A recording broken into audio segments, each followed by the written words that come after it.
掌声有请这一对，有请。男嘉宾小王23岁，来自河北个体；女嘉宾小张23岁，同样来自河北微商。来，有请两位，有请。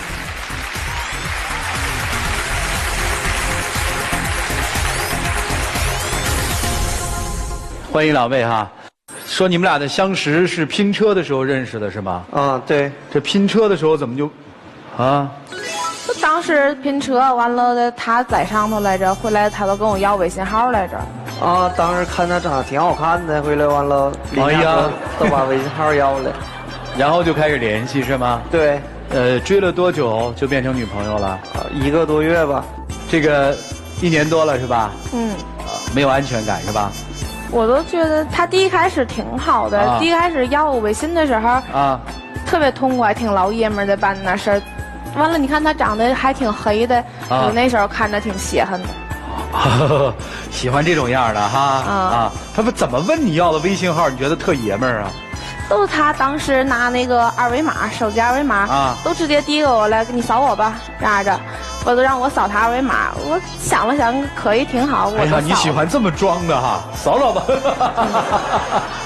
现在呢？现在不爷们儿了？现在反正办的有一些事儿。我不太认可啊，就比如说，你看他这个眉毛，纹的跟蜡笔小新似的，你看那是啥呀？你纹眉了啊？现在男的纹眉的不是很多吗？因为我有一个朋友是干这个的啊，然后吧，本身我眉毛啊是那种半截眉，就是后边很不显啊，然后我就觉得就是纹完之后眼睛可能会显得大一点吧，然后精神一点啊。然后我这不也想的是，你说我们两个在一起出去玩的时候，对吧？男朋友帅一点，不也是给他长面子吗？你给我长脸，你办点老爷们的事儿啊！他纹眉毛还不算，主持人啊。他们朋友前一段时间结婚，一个男性的朋友啊，完了结果人家结婚需要去做这个激光腿毛。然后结果他跟我说，他也想去整这个腿毛。你说一个大老爷们儿整腿毛去，这不都是女的干的事儿吗？你说恶心吧？不是，那不是，那我看人家整完了效果挺好的呀。再说了，他整完了，我看着效果挺好，而且也挺好看的，人家都没说啥。你都说主任都整个腿毛这么大点小事儿，他呢，他跟我说，你整没整啊？我没整，他跟我说嘛，他说我腿上要少1根毛，他就跟我分手。我要是不这么跟他说，他肯定做去了，对吧？那你说都这么大点小事，他都非得跟我闹分手，那至于的呗？这确实不至于，确实不至于，没什么嘛。现在的男人不是好多都这样吗？他这个眉毛，我说实话看着真忒恶心。没什么呀，我觉得温婉挺好的。这个，咱们别说了啊！你说主持人，你接受了一个男的给你打电话，都是给你撒娇啊，干啥的，娇滴滴的那种，你接受了吧？你问我呀？啊。我肯定接受不了。你说，他给我打电话，他给你打电话，你给我打电话问我，媳妇儿，你晚上睡觉要多盖点被啊。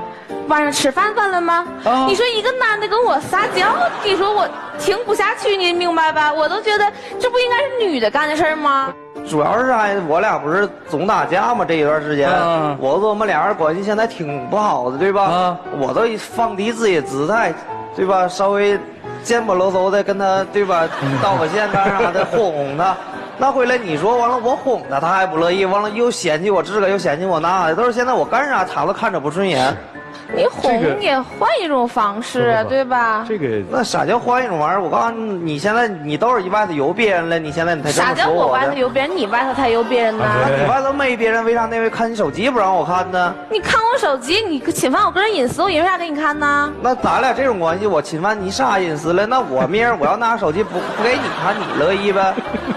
说的好。那你说主任，我们俩你说，他原来呀，他不是干微商吗？他是卖减肥药的。这半年，然后又接触到那个健身房这一块儿，然后卖那个什么蛋白粉啥的啊。他健身房一般的客户不都是男的吗？啊。然后没说，原来他给女客户送减肥药的时候，我没见他从外头吃过几顿饭。这回一接触男客户了，动不动都是我给客户送东西了，然后我今天晚上不回去吃了，或者咋着，他总跟男客户在外边吃。啊。你说有一回我俩在他们家吃饭。他上厕所，手机没拿，都在桌子上撂着，我都刚拿去了啊！我拿下来，刚把手机打开，还没来得及看呢，他他都跑出来了，都跟我抢手机。那你说他也抢不过我当时我肯定不愿意给他，因为他为啥这么激动？那你看到什么了吗？我还没来看，他就跟我一直抢嘛。我们两个抢的时候我也没法看呢。然后回来没说，这完了人家干了啥事儿了？在我们那个抽屉里拿了一把剪刀出来了。完了这么没说，那你给我吧，你给我吧。把剪刀放在你脖子上，放在他脖子上，都是说你把手机给我，你不给我都不中这个啊。没说他跟我整这一套，那你说手机铃没啥，我都说为啥不能让我看呢？你都为啥这么大反应啊？那我要是不拿剪子吓唬你，你能把手机给我吧？不是，你要是没事，你为啥不让我看？本来也没啥事，我都认为这跟人家聊聊天啥的挺正常的。那你跟谁聊天的？跟我们健身房一个一块锻炼的呀。那你肯定是撩他的，对吧？你都是不愿意让我看呗，你还是有事儿呗。反正主持人，我认为这我聊啥的挺正常的，主要我都跟人家聊聊诉苦啥的，因为最近我俩这段时间不总打架嘛，都吵得比较厉害，我都跟人家诉苦。但是我都是觉得他说的这些都不是重点啊，重点是你往重点里说，我听听。重点是因为他现在办的事儿都特别不老爷们儿啊。行，你说他办了什么事儿？比如说有一次我不是干微商的嘛，有一个胖姐姐在我这拿减肥药啊，她说吃之前是160斤，吃完之后呢？然后吃完之后她说长到165斤了。哎呀，那这都不可能，我们吃的都挺管事儿的，我都觉得她都想讹我，让我把这个减肥药的钱退给他，退给他还不说，还想让我再多给他1000块钱。是啊，人家长了5斤呢。那这不都是想讹我吗？完了回来我一听，大事化小，小事化了，我都说好话呗。啊，我还给他送了点小礼物啊，还不完，他还打电话骂我，完了还把我的微信给我恶语举报了啊，这还不算完。有一次打电话，他还让他们对象也骂我，都是骂的挺难听的。他都在我边上着，我让他接电话，他都不接，他不敢接。他说：“那我接电话干嘛？我啥叫不敢接？那我接有用的，他骂你呢，你说我接过来，他骂我。你说再说了，我一个老爷们儿，你说你们女的事儿，我跟人掺和啥？你们俩自己解决得中来呗？那你也不能这么怂啊！你都看着你媳妇儿在那挨欺负是咋的？人家老爷们儿都已经帮忙了。再说了，人家那男的说了啊。”跟我说，他说我知道你发货的地址，咱们电话里要是说不清楚，咱们都是找个饭店哪儿坐下来，咱们谈谈这事儿。那我一听，一个男的招呼我出去，我也害怕。我总那中午我说，那我都招呼着我们对象，我说咱们找个喝咖啡的地儿，我让他们坐下来谈谈的。完了回来我都让他跟我一块儿去，他不跟我去都。还让他们朋友找个5大3都假扮我男朋友，你说他怂呗？这假扮我男朋友跟我一块儿去，那不是？那你说我长得挺收溜的，我去管啥用啊？那你说我找我们朋友去，我们朋友长得块儿特别大那种，膀大腰圆的，我都往那儿去了，对吧？你对面不吃亏不挨欺负啊？那我想要的是我对象跟我一块儿去，不去了吗？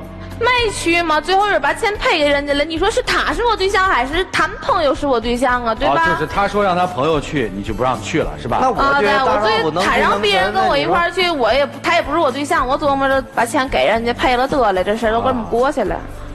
完了这事儿吧，还不算完，还有呢。这事儿我都更委屈了，你知道吧？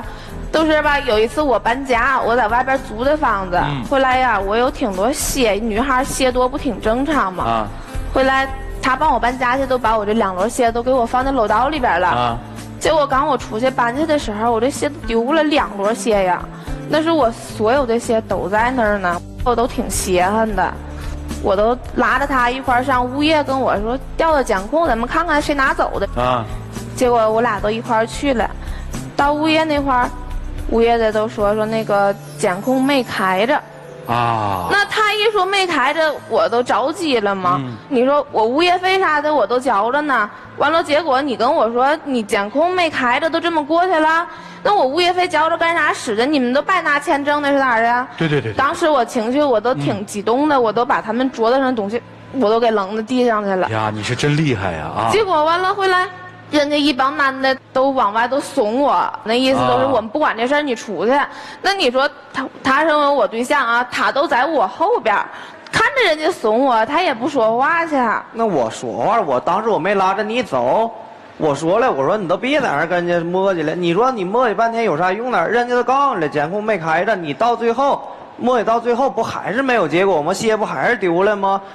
你监控你不帮我找去，你倒是说你街边邻友的，你给我问问去准中吧。一层4户呢，剩下那3户你敲敲门去，你问问，你问问，你说我媳妇这鞋在哪儿呢？哪儿了啊？那我咋问呢？你说突然间有人敲咱们家门了，一开门上来问你，哎，我媳妇鞋呢？你看见了吗？那不精神病吗？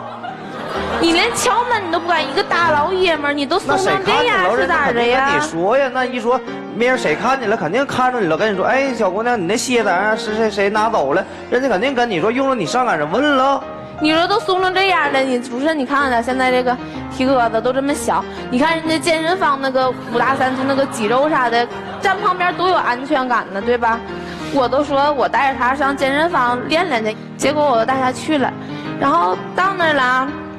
你说有那个哑铃呗，有这么大的，还有更大的，一圈一圈，它不是往上摞的那样式的吗？结果人家都拿的那最小的在那，就这样，就这样，都跟招财猫一样，从那块儿这都这样式的比划。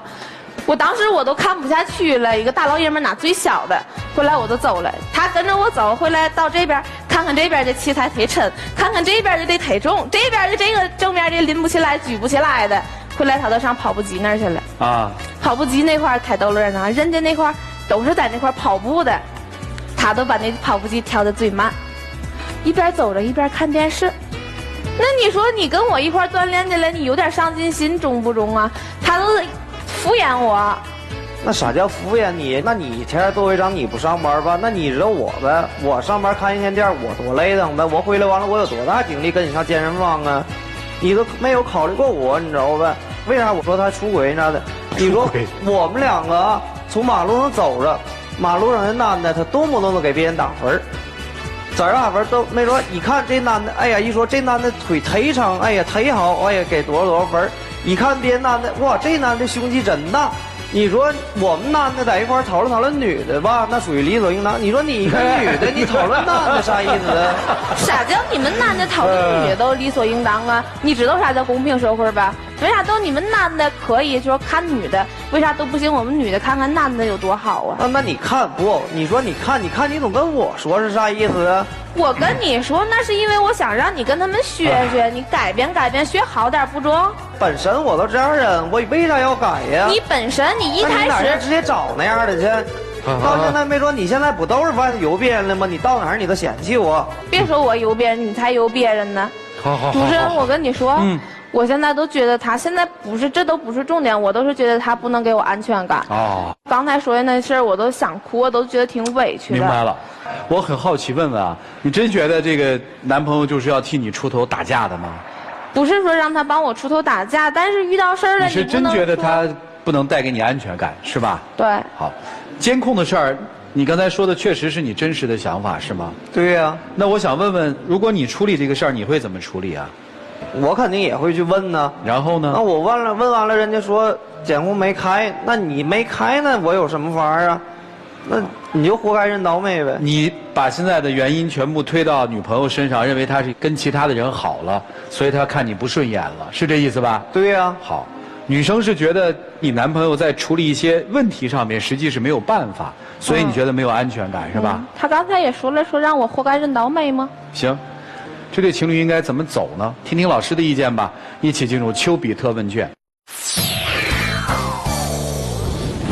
这很明显吧，这个女方心里有别的人了。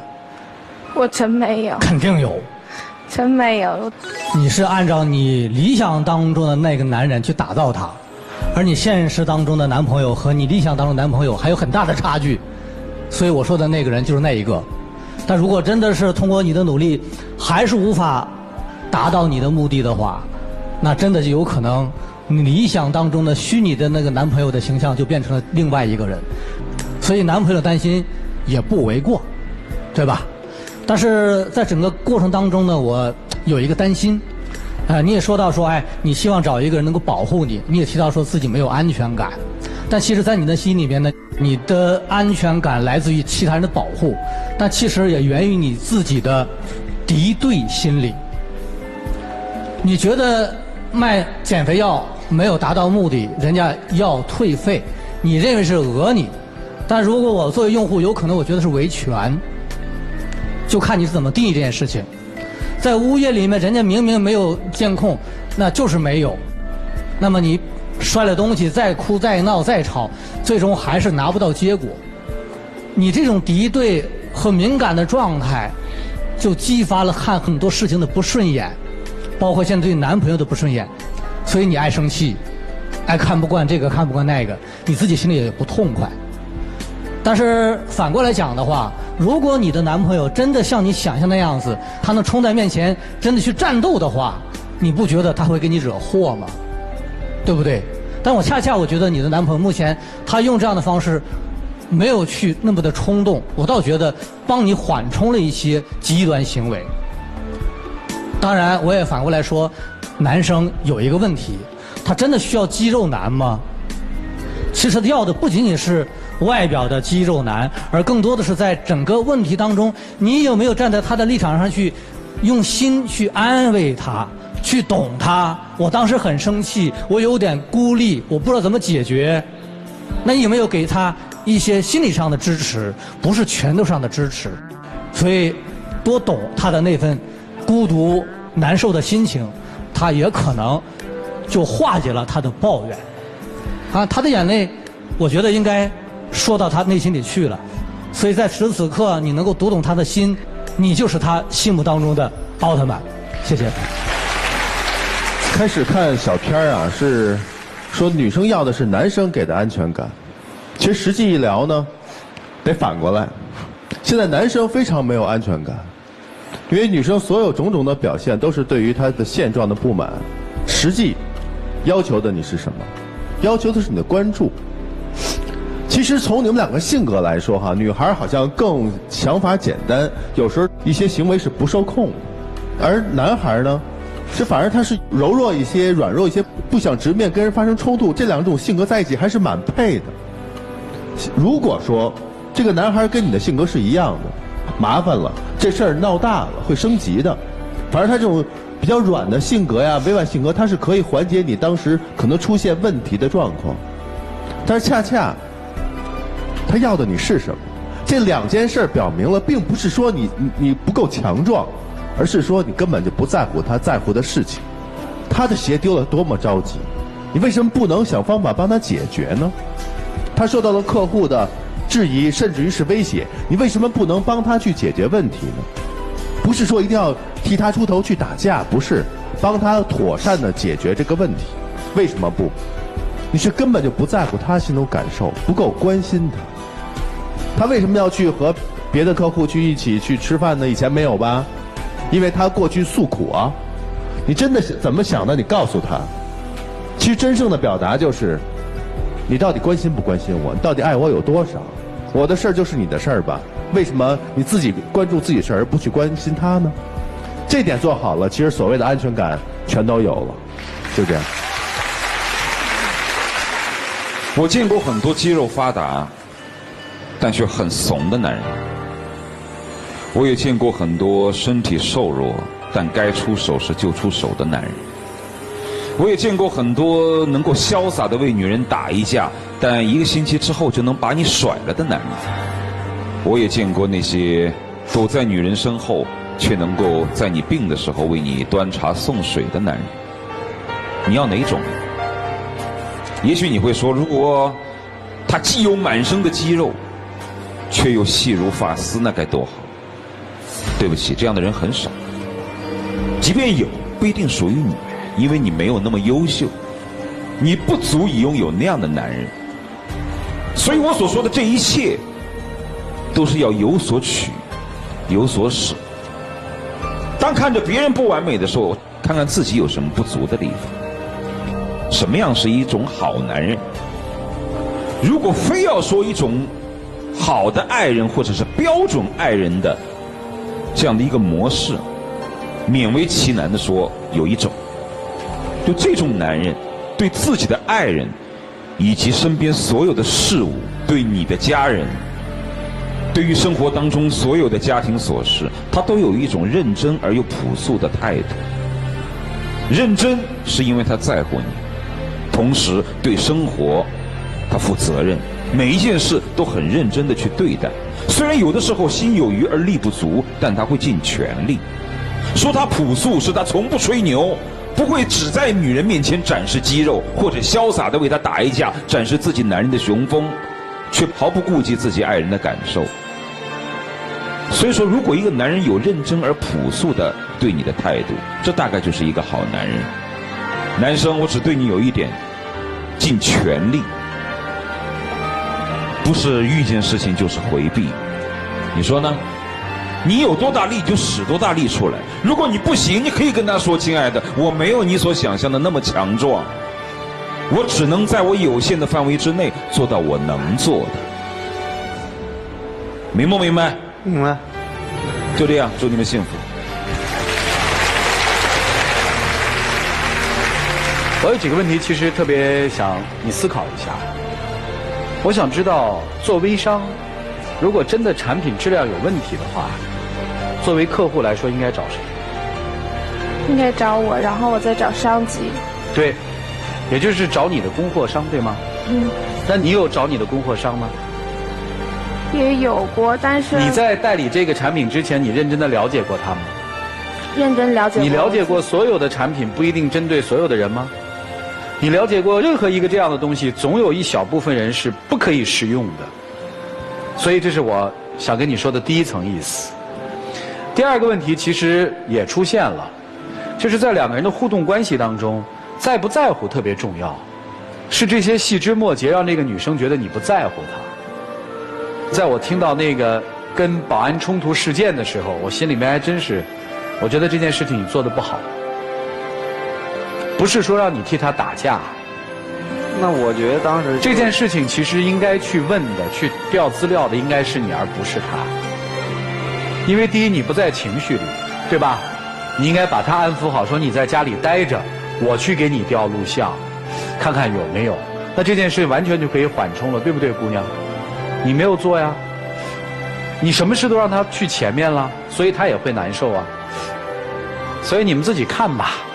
学习成长吧，接下来一起进入那几天和古方红糖真情60秒。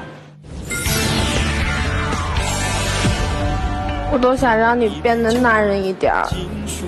那其实我本身我就是一个这样的人，咱俩认识也这么长时间了，你也应该知道。你嫌我不男人不什么的，你说你天天这样说我就是想男人一点，也让你说的不男人。然后你说。就是那天你说，为什么不能给我看一下你手机呢？我不是怕你生气吗？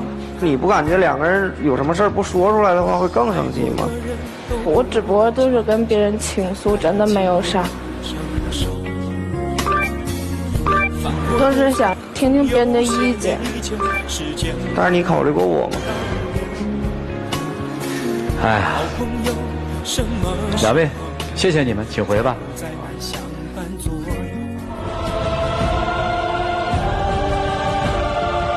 来，请关门。电视机前的观众朋友，现在请拿起手机，扫描屏幕下方的二维码，下载万事达手机客户端，进入到天津卫视的直播聊天室，边看边聊。直播过后，也可以通过天津 FTV 网络电视或者万事达手机客户端继续收看本期的节目内容。欢迎大家登录优酷网、腾讯视频、搜狐视频、爱奇艺、乐视视频、PPTV 巨力收看节目的完整视频，了解一下他们自己的选择。请开门。